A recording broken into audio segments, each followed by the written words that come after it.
नमस्कार।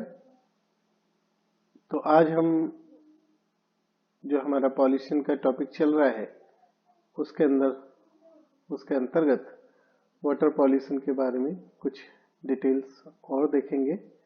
मैं doctor Prakash Chandra Sharma, department of geology, सम्राट पृथ्वीराज चौहान, गवर्नमेंट कॉलेज अजमेर। तो अभी तक आपने देखा था कि वाटर पॉल्यूशन की कई प्रकार की हम क्लासेस देखी थी और उनके इफेक्ट देखे थे कि किस प्रकार से वो इफेक्ट कर सकता है। अब हम उसी को ही आगे विस्तार लेंगे और जानकारी उसके बारे में प्राप्त करेंगे। तो सबसे पहले वाटर पॉल्यूशन के तहत हम एलिमेंटल पॉल्यूशन की तरफ चलते हैं। एलिमेंटल पॉल्यूशन का मतलब यह है जब वाटर बॉडी में किसी एलिमेंट का, केमिकल एलिमेंट का उसमें अधिकता हो, और खास तौर पे इस तरह से अधिकता हो, कंटामिनेशन नहीं, कंटामिनेशन से ज्यादा। आपको जैसा मैंने पहले ही बताया है, कंटामिनेशन जब तक डेट्रीमेंटल इफेक्ट नहीं डाल रहा तब तक उसे हम पॉल्यूटेंट की श्रेणी में नहीं लेंगे। लेकिन हम यहाँ बात कर रहे हैं जब वो कंटामिनेशन डेट्रीमेंटल इफेक्ट शो करने लग जाए। तो यहाँ कई सारे एलिमेंट और हम कंपाउंड्स के बारे में बात करेंगे। तो सबसे पहले हम आर्सेनिक की बात करते हैं, जिसके प्रमुख सोर्स जो है वो माइनिंग बाई प्रोडक्ट है। इसके अलावा विभिन्न प्रकार के इंडस्ट्रियल जो केमिकल वेस्ट है वो आर्सेनिक के स्रोत होते हैं। आर्सेनिक टॉक्सिसिटी काफी विख्यात है और हम जरूरत पड़ने पे इसको डिटेल में देखेंगे। साथ ही साथ जो आर्सेनिक है वो एक पॉसिबल कार्सिनोजेन भी है। तो ये एक कैंसर कॉज कर सकता है अपनी टॉक्सिसिटी के अलावा। बेरिलियम भी जो है वो कई प्रकार के इंडस्ट्रियल वेस्ट के अंदर आपको देखने को मिलेगा। साथ ही साथ कोल में भी बेरिलियम मौजूद होता है। इसका भी अपना मेटाबॉलिज्म पर टॉक्सिक इफेक्ट देखने को मिलता है। सिमिलर टॉक्सिक इफेक्ट आपको बोरॉन में भी देखने को मिलेगा। बोरॉन आपको विभिन्न प्रकार के इंडस्ट्रियल वेस्ट में, डिटर्जेंट में और कोल में मिलता है। अगर हम मेटल की बात करें तो क्रोमियम मेटल, जो कि मेटल प्लेटिंग के रूप में काम आता है, ये एक ऐसा तत्व है जो कि मेटाबॉलिज्म के लिए एसेंशियल है। जब तक कि ये कार्बन, जैसा हमने लिखा है, क्रोमियम वैलेंसी 3 के फॉर्म में, ट्राइवेलेंस के फॉर्म में होता है तब तक। लेकिन जब ये टेट्रा हो जाता है तो ऐसी स्थिति में ये टॉक्सिक होता है और ज्यादातर जो मेटल प्लेटिंग में हम काम ले रहे हैं वो टॉक्सिक के रूप में ही होता है। कॉपर, ये भी एक एसेंशियल ट्रेस एलिमेंट है, लेकिन वाटर के अंदर ये प्लांट्स और एल्गी के लिए अपने हाई लेवल पर ये टॉक्सिक हो सकता है। तो कॉपर जनरली मेटल प्लेटिंग में यूज आता है, माइनिंग और इंडस्ट्रियल वेस्ट में मौजूद होता है, ये इसके स्रोत हैं। फ्लोरीन भी इसी प्रकार से आवश्यक है। ये टूथ डिके को रोकता है जब ये कम मात्रा में मौजूद हो। लेकिन अगर वाटर बॉडी में ये ज्यादा मात्रा में मौजूद है, हायर लेवल पे मौजूद है, तो इसका आपको टॉक्सिक इफेक्ट देखने को मिलता है, जिसे हम फ्लोरोसिस कहते हैं। डेल्टल और स्केलेटल हो सकती है, इनके बारे में आगे डिटेल देखेंगे। तो फ्लोरीन निश्चित तौर पे जो इसके स्रोत है वो इंडस्ट्रियल वेस्ट तो है ही, साथ ही साथ जियोलॉजिकल सोर्सेज से भी, यानी कि नेचुरल सोर्सेज से भी फ्लोरीन रिलीज होता है। और कई जगह पे इसे वाटर एडिटिव के रूप में भी यूज किया जाता है, जो ज्यादा अगर यूज कर लिया जाए तो टॉक्सिक हो सकता है। इसी प्रकार से आयोडीन, जिसे हम एसेंशियल मानते हैं, जो कि गोइटर को प्रिवेंट करता है, लेकिन ये अपनी अधिक मात्रा में जो वाटर के अंदर मौजूद बायोटा है उसके लिए टॉक्सिक हो सकता है। और आयोडीन आपको इंडस्ट्रियल वेस्ट में, नेचुरल ब्राइन में और सी वाटर इंट्रूजन में इसके प्रमुख स्रोत हैं। आयरन, ये भी एक एसेंशियल न्यूट्रिएंट है, लेकिन अगेन अति उच्च मात्रा में ये जो बायोटा है उसके लिए हार्मफुल हो सकता है। आयरन के सोर्स अगर हम देखें तो कोरोजन है उसका एक प्रमुख सोर्स, इंडस्ट्रियल वेस्ट है, एसिड माइन वाटर है, और माइक्रोबियल एक्शन से भी आयन रिलीज होता है।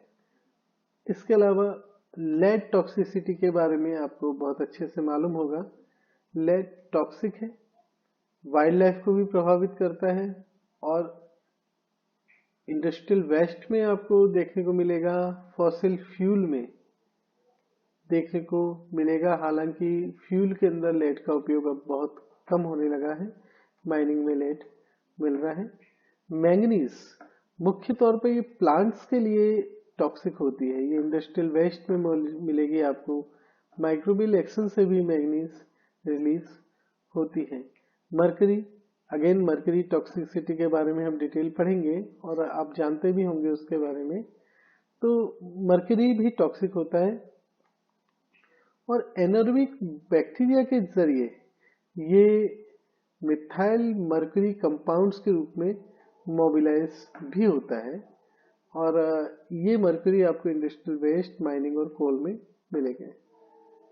मॉलिब्डेनम जो कि प्लांट्स के लिए एक एसेंशियल होता है, लेकिन ये एनिमल के लिए टॉक्सिक इफेक्ट शो करता है। मॉलिब्डेनम भी इसके जो प्रमुख सोर्स हैं वो industrial waste and natural sources होते हैं। सेलेनियम भी अगेन नेचुरल सोर्सेज से वाटर बॉडी में आ सकता है। लो लेवल पर ये एसेंशियल है, लेकिन हाई लेवल पे अगर आप देखें, इसका जब लेवल हाई होगा तो ये टॉक्सिक हो जाता है। जिंक भी हम इंडस्ट्रियल वेस्ट, मेटल प्लेटिंग या प्लम्बिंग के दौरान यूज करते हैं। ये भी एसेंशियल एलिमेंट है, बट हायर लेवल पर ये प्लांट के लिए टॉक्सिक इफेक्ट शो करता है। तो हमने इन नटशेल टेबल में देखा कि कौन कौन से एलिमेंट्स हैं जो कि टॉक्सिक हो सकते हैं या जिनका कोई इफेक्ट हमें पॉल्यूशन टैंक के रूप में देखने को मिलता है।